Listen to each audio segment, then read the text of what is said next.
This is my Minolta XL-400 Super 8 camera. I am trying to revive it. Someone was giving it away for free on Craigslist. Picked it up. Seemed in good condition, but when I went to put batteries in, tried to run it, there was no power to the camera. I'm pretending that I haven't taken this apart, but I have put it back together so I could show you how it comes apart. I was able to get the power to come on, and it still has a few issues, but the power was able to resolve just by cleaning, kind of sanding, scrubbing, using alcohol around some of where the terminals, major connections are that feed power into the camera. What you'll see here, maybe you can hear, is when I turn it on, even without my finger on the trigger here, the motor kind of seems like it's stuck on or something's kind of jamming it a little bit. So it's in off, and if I switch it to A, that's kind of a automatic run. I can hear that. Oop, and it stopped. So if I run the shutter, there it is a little bit. So that's the first thing that I kind of figured was weird.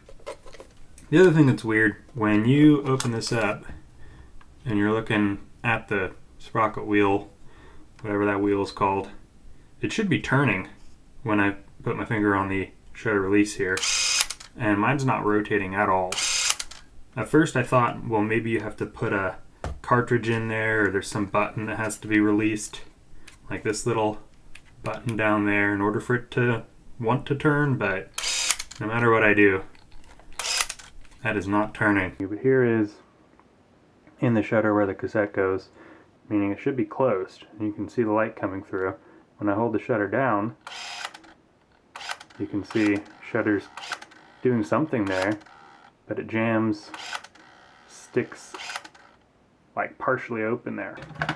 Might be nice to show what I think the correct procedure for taking it apart, where the screws go, etc. Because I've already misplaced or lost at least one little screw. So this might help some people.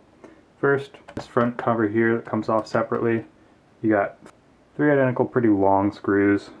Easy to remember which goes where because they're all the same size. Third screw up top there behind whatever this that is the movie light socket. I don't know what that means, but those 3 come off. Now I'm gonna kind of try to make note of the positions of these switches, all the positions of everything. When you take it off, you got to put it back on the same order, otherwise things won't line up. So got this on that little sun position, the normal setting there, and the up position. So when I reinstall it, I got to keep it in the same spot. So this now, just wiggle, wiggle, wiggle, wiggle, wiggle, wiggle, comes right off.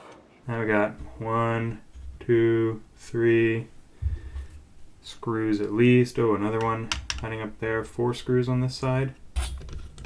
Take those off. This side, 1 more screw right up here. So this screw is the longest one by far. These 2 up here you don't want to take off. This is the one that I lost because this holds the eyepiece. It only attaches to the eyepiece that you look through on the back end. You don't need to take it off. 2 screws here that went up top and bottom are the shortest. The other 2 that I took out already, they went there, up on the top, in the middle, slightly longer. Right here, you can just pull it out. I think this whole thing, yeah, lifts up. Very easy. Just to point out, all these dials, you just don't want to move any of them while you have it off, because then these dials won't align with these wheels, and that would make it pretty hard to put it back together. So you can see there's a slot in there, slot in there. That's all got to line up with these tabs. First thing I had to do to get to work regarding the battery contacts being corroded and not giving power to the camera, I think all it really took was taking this part off. There's a screw there and a screw up the front. Got to take the contact, whatever this little tab is, where the spring for the front battery is. Take it off and scrub. You know, unless you take every bit of the camera apart and do some sort of electrolysis, chemical clean, you're not going to get it. But to just get it to work, at least for now, just sandpaper and stuff. Where I am having issues, so when I hold the shutter down, you'll see the motor, output of the motor. I think it spins this gear, the secondary, and then here's that whole flexible shaft. And it wants to turn, it does turn the bottom end of the spring. Watch what happens when I run the shutter. Notice up here, nothing moves. Down here, it is moving. And the other thing you can see is the rotating shutter, which I didn't realize what that was and how it's working when I first took this apart, but it's essentially like a big dish conical, maybe metal or plastic part. You know, it's like a big cone with a slot cut out for light to come through and expose the film to give you a frame rate. It spins at a certain speed, slot lines up with the film, light comes in, spins around, blocks it 18 times a second, I guess. This should be returning to a certain position, and you'll notice sometimes it does, sometimes it gets hung up, and I think this part, you see that? I didn't touch it. That's like a little bit of preload overcomes whatever friction is sticking, and I think this is where it should be. In this position, with the disc rotated further up, it's blocking the film, you know? How it should be when my finger isn't on it. But it gets stuck down there. And then all I have to do, it's like kind of like a little animal, you just spook it. Oop, moves back. So it's under some I don't know, spring load, or maybe the motor's applying some load. And it wants to return there, but it can't. Maybe the spring is fixed there and it's broken up there. It almost looks, I'm going to put the macro adapter on here so you can see what I'm talking about, but it almost looks like this end of the spring should be fixed there and it's just freely rotating. Here's the macro version. You can see the oxidation better for sure. You can see down at the bottom here we got a little bit of rust. Up here is a little bit of gunk. It seems like it's spinning up, but not continuously, not... Or is that how it's supposed to spin? Maybe that's how this shutter works. It just goes back and forth. It doesn't make full rotations. It just goes up and down. Because I guess that's kind of like what you see this action about. Whatever this slide is.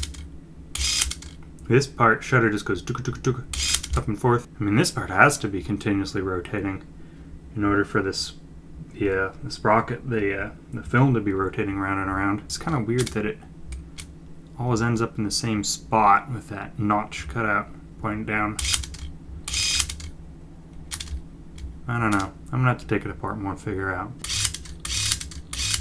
Now I'm gonna try to take, I don't know where to start. Maybe these three. That all looks pretty nice. But I gotta figure out what's going on down in here. You can see we got a little circlip, E-clip thing in here, and I'm gonna have to pull this off. Ooh, got it. Come here. I'm just confused. How is this thing supposed to work? This worm gear freely rotates on the shaft.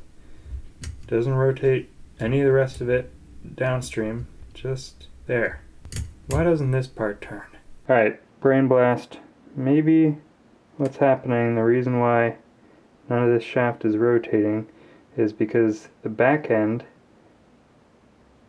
is all rusted, corroded there on this stop, this little bracket. And if this kind of pin in the middle is part of the shaft and it has to rotate and that's corroded, then that's maybe why nothing spins that should spin. So I'm going to try to break that free if I can. So put a lot of alcohol and a little 3-in-1 actually, and tweezers just to scratch around that kind of chamfer on this pin, and I'm just going to try to spin this while holding the bracket and see if that breaks it free.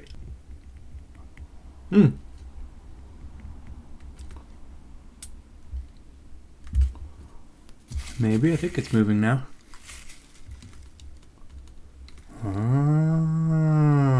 Now you can see when I spin this part, the worm gear actually moves. Right? So that was indeed the issue. I guess it's just a stop brass piece, because the shaft is the same over there. It's there, one solid piece. And I've wrapped a little tape flag around it, because I'm just trying to see if it's actually continuously rotating. It's kind of strange, it rotates, but always stops in the same position. But it is spinning around. Something in the mechanism up there ensures that it stops in the same position. The clocking of this flag, it's always in the same location angularly whenever you take your finger off. So I thought maybe something's broken there in this like elliptical kind of mechanism for the shutter. But maybe it's not. Maybe it was just that that back end of the shaft was corroded in place. And now it seems like this shutter mechanism up there, it's not getting stuck in the down position anymore. It's fully closing. So perhaps I'm going to put it back together and see if it's driving the sprocket wheel as it should. Try to illustrate putting these parts back together correctly. So I got the spring and flange here, spring and top hat. That has to get slid all the way back onto that brass shoulder. So if you push it just a little bit, it's not going to seat fully against this boss, this face, unless you kind of work the spring over it. So spin it, rotate it. There we go. Now it's sliding on. Make sure that this spring is in fact all the way seated up against that edge. You can see those couple coils base the spring there. And then I believe it needs one of these washers up against the little aluminum flange. And then I think the worm gear goes back on. Now, I'm still not sure how this worm gear turns, because there's nothing fixing it to the shaft to rotate it. There's no, there's no set screw. It's a sliding fit. It's not pressed on there.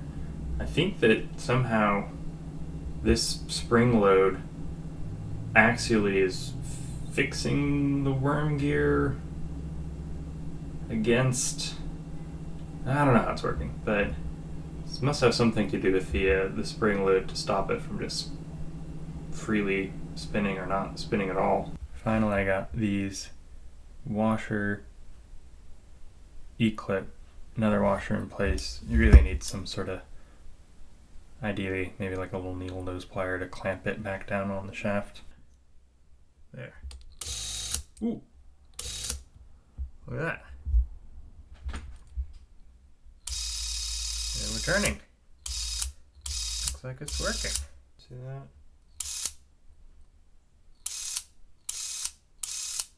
Nice. That might be it.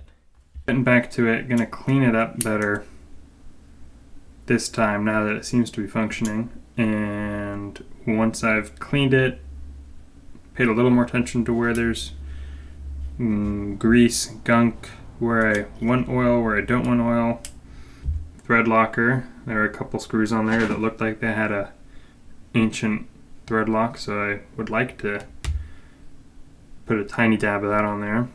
This is a little needle tip bottle of isopropyl, toothbrushes, white lithium grease for the nylon plastic gears if I decide that any of them need lubrication. We also have some dielectric grease, which I might use where there's some isolated electrical connections that keep getting corroded to try to prevent it from returning. And then toothpicks to apply tiny little balls of oil. And we'll see if I end up using this. I think this is going to be my preferred lubricant right now for any of the metal components. Tri-Flow, it's like a Teflon lubricant for, I don't know, bicycle components and stuff. I know you can get better lubricants and cleaning products, but for a free camera and for me trying to get this done quick, this is maybe what you can get locally. Yeah, so this gear has a torque applied to it from the face of, I think, this aluminum flange. So this is fixed, pinned and has to rotate. The spring is pushing on the back of this flange, which is pushing on the back face of this gear, making it want to rotate, driving it through friction. But if there's lubricant on that face, really on this face, maybe you want lubrication here, just not here. If you have lubrication between the aluminum and this nylon, then it's going to slip. And when it's trying to drive this gear through friction, it's going to slip at lower torque and not potentially be able to feed not be able to rotate the film through the cartridge. So I'm going to try to make it so that we've got lubricant here, I'll double check that, and not here. And the gear, nylon, I don't think really needs any lubrication. Just make sure it's clean. I started to take apart this shaft and stripped the brass little piece of the set screw in it, and made the assumption that there might be some flats where the set screw sits that would locate it axially. Turns out there isn't. It's just a round shaft, and I didn't measure the position of it from the end or from the groove as I should have. I took some pictures as a backup, thinking that I wouldn't need to use them, but I'm gonna have to basically reconstruct where it was installed, because the position of this stopper set screw piece determines how much preload is on that spring, and that's going to be an important variable later on. I might, if I'm feeling brave, start taking off this circuit board to look at the condition of the gears under there, because I know there's some corrosion and gunk that I'm not going to be able to clean otherwise. And if I do take this apart, I'll show some video afterwards, and if I don't, maybe that's for the best. So I'm putting this circuit board back together. The one thing that I had to get right, I heard a little like spring twanging as I took it off, and so I figured something slipped out of place. What will slip out of place when you take this board off is these two contacts, the bottom and top leaf. There's this backing plate, steel bracket bent right up top, and this top leaf had come unseated, and when I put the board back on, it was on top, so sandwiched around that bracket. So you got to make sure that this top one is not on top of the bracket, but facing the bottom contact directly. So I just had to kind of hold it in place as I put the circuit board back. So in my experience trying to remove this whole board, the rigid part and the flexible part, is that it wasn't really necessary. I wasn't able to get a whole lot more access, and nothing that I needed to address. If I'd been prepared to desolder components, such as this, I think this is a ground wire going up here over to, I think, the negative terminal of the battery on the other side, you could remove the solder up here, and then this whole thing would flop over, but it's still got this flexible connection through the other side of the board, so you're not able to fully remove it. You just have to kind of work around it, unless you're prepared to completely disassemble the camera, which I'm going to try not to do until I've attempted to run it as is and see what other problems pop up. But I did take this screw, 3 of the little chrome ones off, and was able to kind of look underneath and have a little more access, but nothing that I really accomplished in doing that. So if you don't need to, probably stay away from it. So I think I found both of the missing E-clips, one on the floor and the other magnetically attached to this little part where the grip of the camera attaches. I noted it the other day and cleaning it and found right in there. So I'm glad I was able to find the original retaining clips, which I've got the toothpick pointed to on the left. The ones I ordered from McMaster came on the right there, and you can see the difference in the shape. They are the same size, same thickness, and they kind of fit.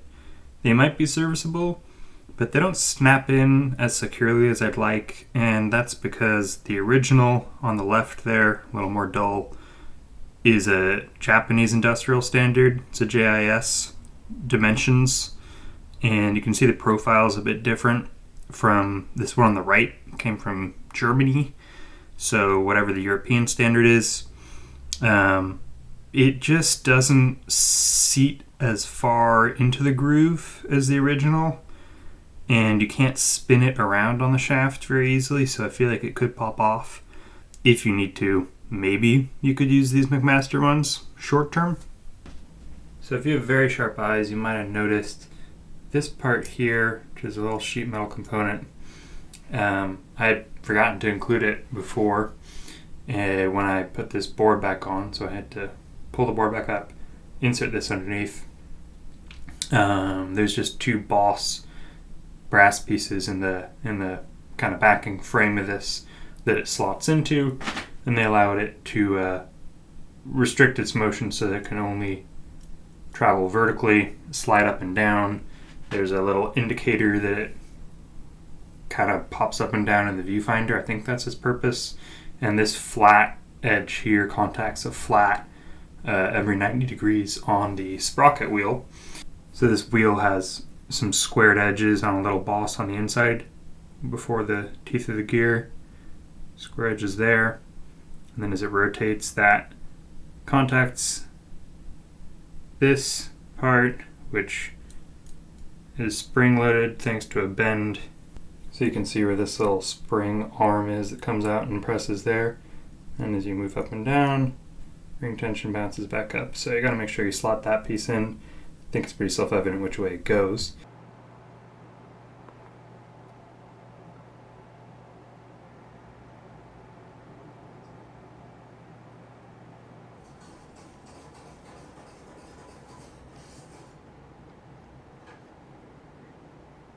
And so that brings me to the assembly of this shaft, which I've shown you a couple times already how not to do it. Starting at the bottom end, you've got the base metal here, 90 degree bend on the backing bracket. There's one of those little black washers. There is an E-clip that you put on the inside. Put it in the wrong position first, so you got to make sure the E-clip is on the inside of that bracket when you assemble it. This brass piece, which I'm hoping the location, the preload isn't too critical. I put it roughly in the spot where I had it before and made sure it had a little bit more tension on it than before, just kind of looking at the compression of that spring compared to how it was before. So measure yours before you take it apart if you haven't already. And the spring fits over that shoulder, and then on the shoulder this aluminum part, another black washer, nylon worm, another black washer, E-clip, and another black washer. Is that? Yeah, you got a black washer each side of that E-clip, and then the post bracket pin support for that shaft on the opposite side. So that's the stack up. Next thing to pay attention to is up here. You're gonna have to pre-assemble some things before you flip it around and screw it down. So this plastic gear with the big spur on the outside and the little spur on the inside is the last thing you need to pre-assemble here. Little hole goes around that little pin before you flip the whole assembly and screw it down. So you can see you've got this kind of horseshoe shaped spring component that preloads the black gear. And then on the sprocket wheel, there's this connecting rod, coupling rod here, that when the nylon gear rotates the kind of, as it were, this is like a crankshaft connecting rod, and the pin connecting it to this nylon wheel is offset, so it drags it around in sort of an eccentric motion, and it's got a flat spring here on the back that preloads it into the outer gear of this nylon piece. So you need to mesh the large outer teeth with the silver edge here, this part.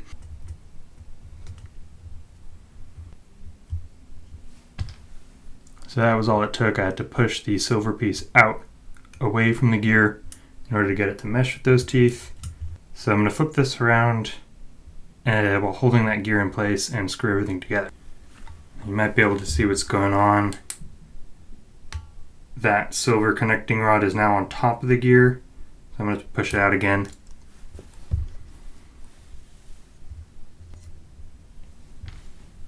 And there we go. At this point now, I can get the sheet metal bracket here around all three of those brass standoffs and sit it flush without it rocking around.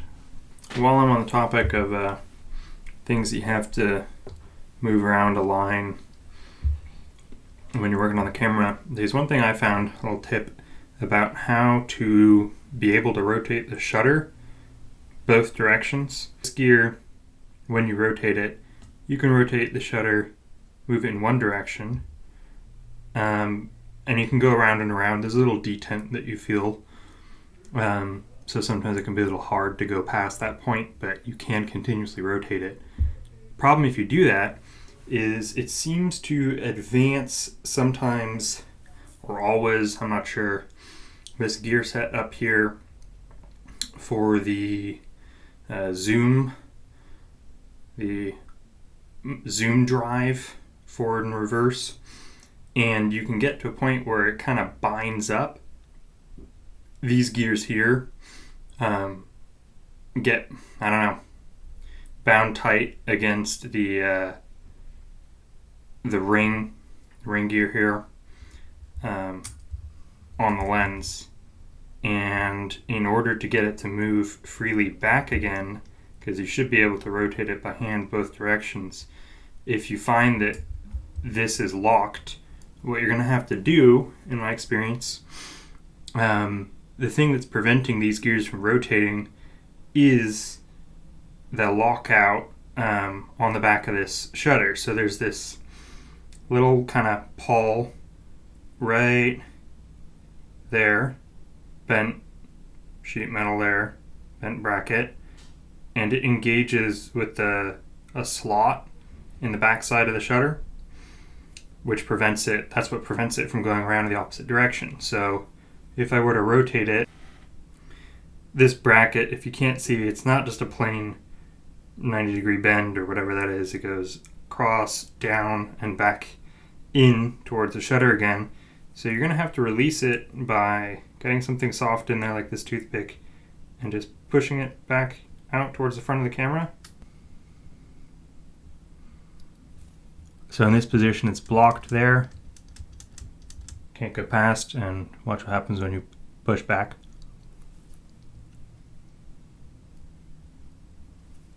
Now you can go past. You can see where that little pal is down in there that was preventing it from turning the opposite direction. So since I mentioned Loctite, I think it'd be irresponsible of me not to explain.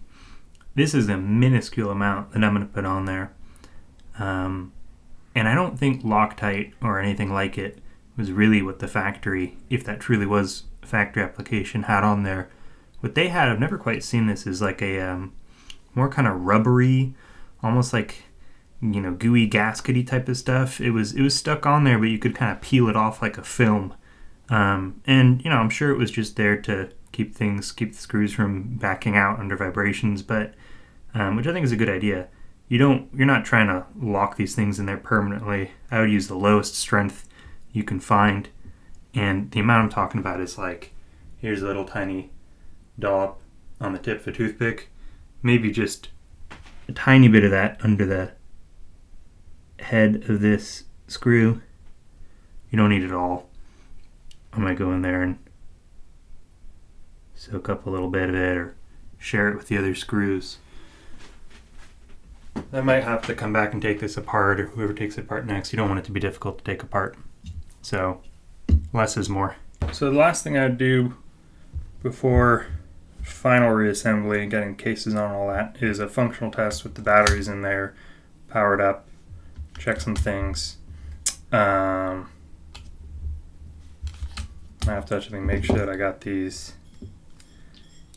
gears in the right position, these selector wheels here. Rotate this gear down. We should go into run. There we go. So what am I looking for? I don't know really. Everything's moving up and down there. You can see that spring indicator. You can see shaft turning. You can see, importantly too, the shutter is returning to the up top position to block the lens, block the light coming through. Keep holding those batteries in place. Now from this side, you'll be able to see the sprocket turning and the worm there. Looks good. You can see gate up and down. One other thing that I would test is the zoom. Make sure that it's not, I don't know, bound up or anything. This one you have to actuate manually. You have to manipulate it via this kind of forked selector here. So down is one way, up is another. And I don't think it works so well just by hand. Nothing to align it. There's some slop in there, so you really want to move it just vertical up and down as much as you can. And obviously you have to run it. You have to run the shutter, run the motor in order to see that thing move. So try that now and you should see this ring move. I'm going to actually put it somewhere in the middle so I can go both ways. Gotta grab with my fingernail. There we go. One way, up. It's a little harder to engage it going up. The other way. Alright, that's good. So since I've been moving these wheels, selectors around a lot to change the position of the camera, these tabs on the brass pieces and the back side of the knobs that you adjust with your fingers from the outside of the camera normally, now we're inverted.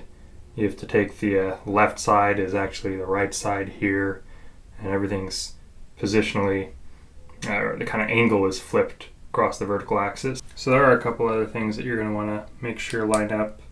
On the diopter viewpiece, this adjustment sliding in and out, I'll just put that all the way to the back and then make sure that the pin here is in the back position. You can check just by rotating it all the way forward there, brings that pin to the back position.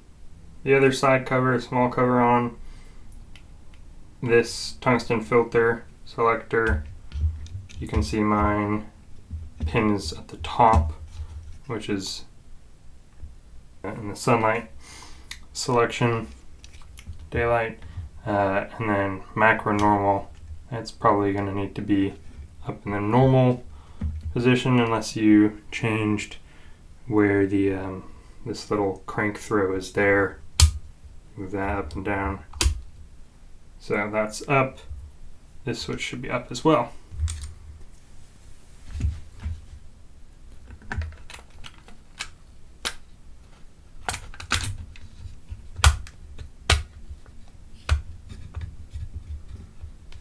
So that seems to be sitting pretty flush there. I try to put one of the medium long ones back in that hole.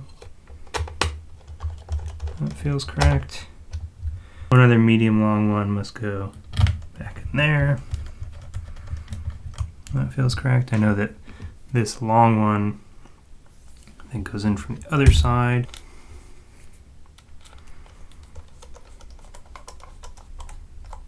And then two tiny ones which must hold this plate in place. So I'm going to torque these down. Just finger tight.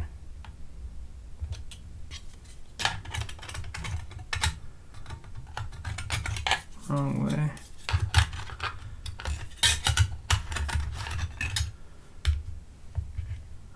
Alright, top and bottom.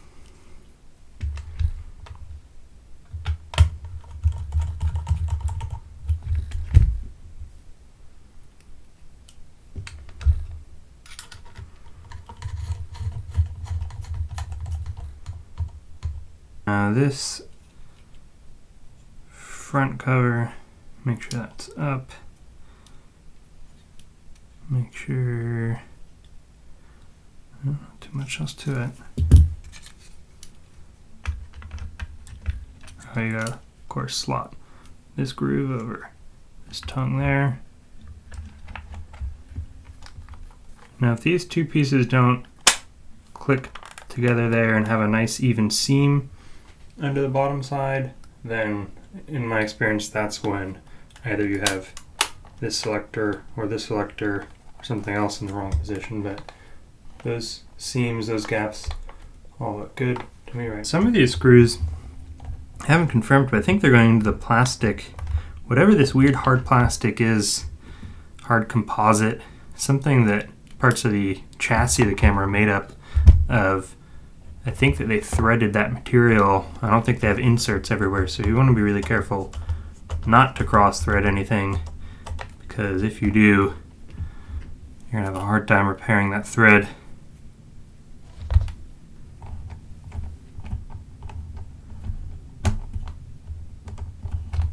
Before you go torquing anything down, and torque is a kind of an overstatement here, just snug. Probably gonna take it apart soon anyway. Photochrome that I bought for testing purposes. I'm gonna do the classic X on the tape, see if it's shuttling through.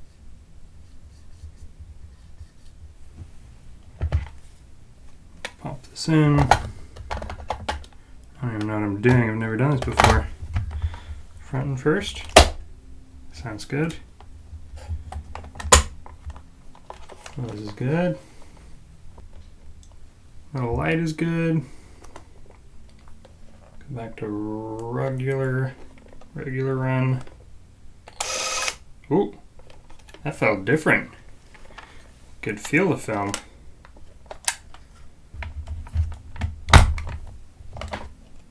Ta-da! Final part of the functional test is running through a whole reel until you see exposed. Now, I have no idea how the film came out. I don't think I'll ever be able to develop it, but seeing that you've run to the end of the reel, making sure that nothing was binding, other grinding noises, bad things that could happen while filming for a full 3 minutes. I went through the zoom in and out, moving the focus and the zoom rings around, testing them through their range. Didn't really have any issues. So there you have it. That is my tutorial. To be determined successful or not, gotta shoot this film and get it developed, scanned, and we'll find out. I hope it's been helpful, and I hope it's successful, and I will post a follow-up video when I get to shooting with this camera and see how it all turns out. Thanks for watching.